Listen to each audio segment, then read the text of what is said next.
Hello बच्चों, let's read the question. The question says, on comparing the ratios A1 upon A2, B1 upon B2 and C1 upon C2, find out whether the following pair of linear equations are consistent or inconsistent.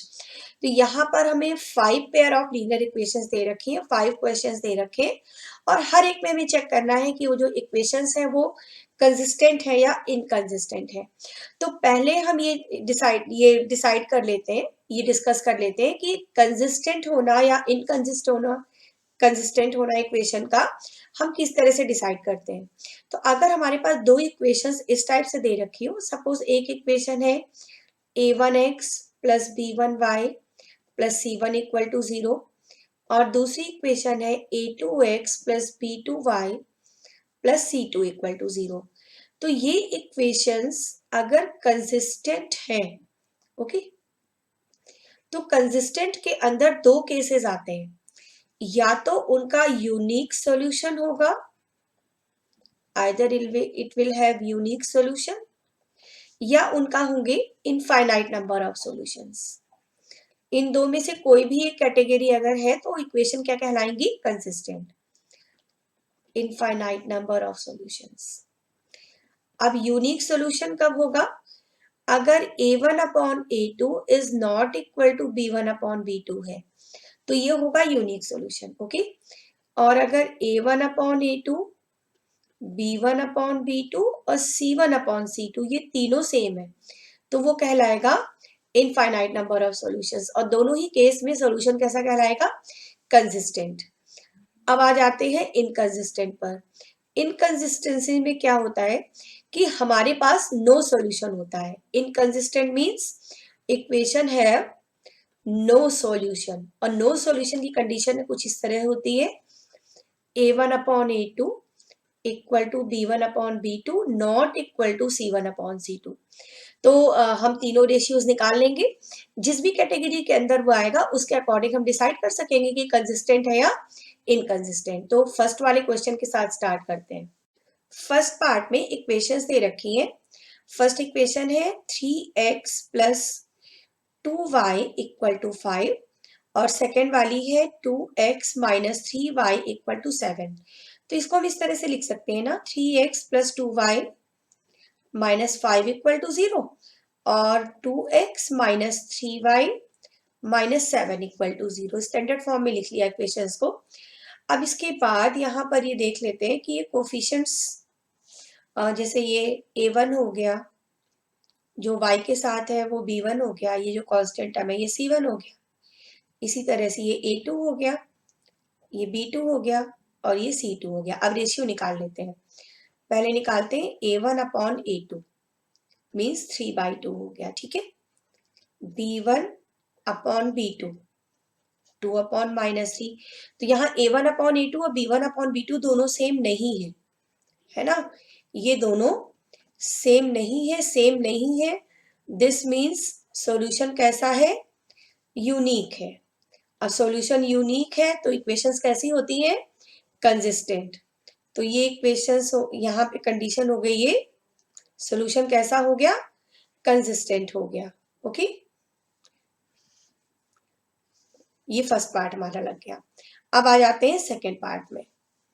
Second part में equations दे रखी है 3 upon 2x plus 5 upon 3y equal to 7। सारे terms इसमें भी एक side कर लेते हैं। तो 3 upon 2x plus 5 upon 3y minus 7 equal to 0। ये तो फर्स्ट इक्वेशन हो गई। सेकेंड वाली क्वेश्चन के अंदर दे रखी है 9x minus 10y equal to 14। इसमें भी सारे टर्म्स एक साइड ले लेते हैं। तो 9x minus 10y minus 14 equal to 0, okay. अब यहाँ पर भी देख लेते हैं a1 b1 c1 और a2 b2 c2। तो a1 ये हो गया b1 और ये हो गया c1, ये है a2, ये हो गया b2 और ये हो गया c2। रेशियो निकाल लेते हैं।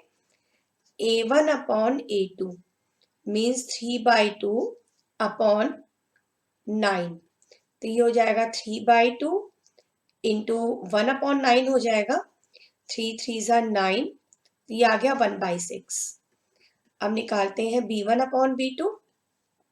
B1 है 5/3 और B2 है -10, तो ये हो गया 5/3 इंटू -1/10। 5 से 10 कैंसिल करेंगे 2 आएगा और 3 2 ज़ा 6, -1/6 आ गया ये, है ना। तो यहाँ पर क्या हो गया, ये यूनिक सॉल्यूशन हो गया क्योंकि दोनों ये सेम नहीं है। A1/A2 not equal to B1/B2, this means unique solution. तो जैसे फर्स्ट पार्ट में था ना, यूनिक सॉल्यूशन है तो सॉल्यूशन, तो इक्वेशंस कैसी हो जाएंगी, ये कंसिस्टेंट हो जाएंगी। ओके, तो इस वाले पार्ट का आंसर हमारा क्या हो गया, सेट ऑफ इक्वेशंस जो है ये कंसिस्टेंट है। अब करते हैं थर्ड पार्ट।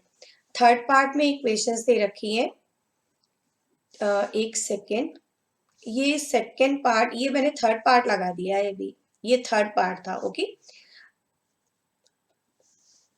अब हम सेकेंड पार्ट कर लेते हैं। थर्ड पार्ट हमारा ऑलरेडी लग गया है, सेकेंड पार्ट कर लेते हैं। नाउ अब करते हैं सेकेंड पार्ट। सेकेंड पार्ट है 2x minus 3y equal to 8 और दूसरी इक्वेशन है 4x minus 6y equal to 9। इनको भी सबको एक साइड कलेक्ट कर लेते हैं। तो 2x minus 3y minus 8 equal to 0 और 4x minus 6y minus 9 equal to 0। तो ये इक्वेशन 1 हो गई, ये इक्वेशन 2 हो गई। कोफिशिएंट्स A1 B1 C1 और ये हो गया A2 B2 और C2। रेशियोज निकाल लेते हैं। A1/A2 मीन्स 2/4, तो ये आ गया 1/2। B1/B2 -3/-6, ये भी आ गया 1/2 और C1/C2 -8/-9, तो ये तो आया 8/9। तो यहाँ पर क्या हो रहा है, A1/A2 और B1/B2 तो बराबर है, बट C1/C2 डिफरेंट है ना इन तीनों से, इन दोनों से। तो ये केस कैसा हो गया, नो सॉल्यूशन वाला। जब ये केस नो सॉल्यूशन वाला हो गया, that means equations will be inconsistent. तो ये इनकंसिस्टेंट हो गया। तो फर्स्ट सेकेंड थर्ड पार्ट हमारी कंप्लीट हो गए। ओके, चलिए अब फोर्थ पार्ट कर लेते हैं। फोर्थ वाला है 5x minus 3y equal to 11 और minus 10x plus 6y equal to minus 22। तो ये हो जाएगा 5x minus 3y minus 11 equal to 0 और minus 10x plus 6y plus 22 equal to 0। First equation, second equation. अब इसमें देख लेते हैं कॉन्स्टेंट्स क्या क्या है। A1 B1 C1, this is A2 B2 and C2. A1/A2 means 5/-10 -1/2 हो गया। B1/B2 -3/6, ये भी -1/2 हो गया और C1/C2 -11/22, दिस इज ऑल्सो -1/2। ये तीनों सेम आ गए, है ना। A1/A2 equal to B1/B2 equal to C1/C2। तो जब तीनों सेम होते हैं तो क्या होता है, इनफाइनाइट नंबर ऑफ सॉल्यूशंस। यहाँ पर आ गया इनफाइनाइट नंबर ऑफ सॉल्यूशंस, और इनफाइनाइट नंबर ऑफ सॉल्यूशन मतलब इक्वेशंस कैसी हो जाएंगी, कंसिस्टेंट। इक्वेशंस यहाँ पर हो गई कंसिस्टेंट। तो ये हो गया फोर्थ पार्ट। ओके, चलिए अब फिफ्थ पार्ट पे आ गए हैं।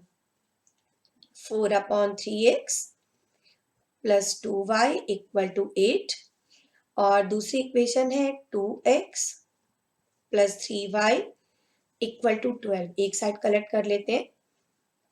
4/3x plus 2y minus 8 equal to 0 और 2x plus 3y minus 12 equal to 0। तो अब यहाँ पर फिर से वही काम करना है, कोफिशिएंट्स देख लेते हैं क्या क्या है। ठीक है, तो ये हो गया A1 B1 C1. This is A2, this is B2 and this is C2. अब निकालते हैं A1 upon A2, 4 upon 3 upon 2 means 4 upon 3 into 1/2 हो जाएगा ये ना, रिवर्स होकर के 2 2s are 4, so this is 2/3. B1 upon B2 क्या आ जाएगा, B1 अपॉन B2 भी 2/3 है, और C1 अपॉन C2 4 से कैंसिल हो रहा है, 4 2s are 8 और 4 3s are 12. यहाँ पर भी ये तीनों सेम आ गए, A1 upon A2 equal to B1 upon B2 equal to C1 upon C2. जब तीनों सेम होते हैं तो condition infinite number of solutions है ना, so they are infinite number of solutions. तो ऐसे में इक्वेशंस कैसी हो जाती हैं, ऐसे में इक्वेशन हो जाती है हमारी कंसिस्टेंट. ये इक्वेशंस कैसी हो गई हमारी, कंसिस्टेंट हो गई. ओके, तो इसका भी आंसर आ गया consistent. In this way we have done all the 5 parts of this question. Hope you understand it well. Thank you.